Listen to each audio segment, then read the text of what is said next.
Hello friends, in today's video I'm gonna be walking through how to make image smaller on Squarespace. But before getting started this video, make sure to subscribe. How to 1 minute.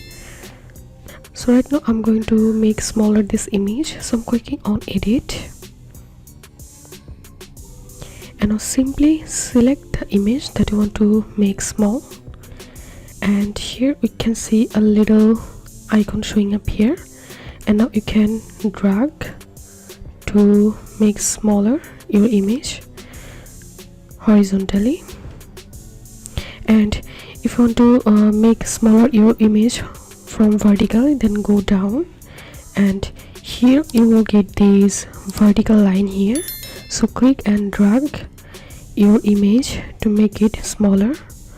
So this was how we can make smaller images on Squarespace. If you think to see more Squarespace videos, please check the links in descriptions. If this video helped you, give a thumbs up and please consider subscribe to How to 1 Minute. Thank you for watching.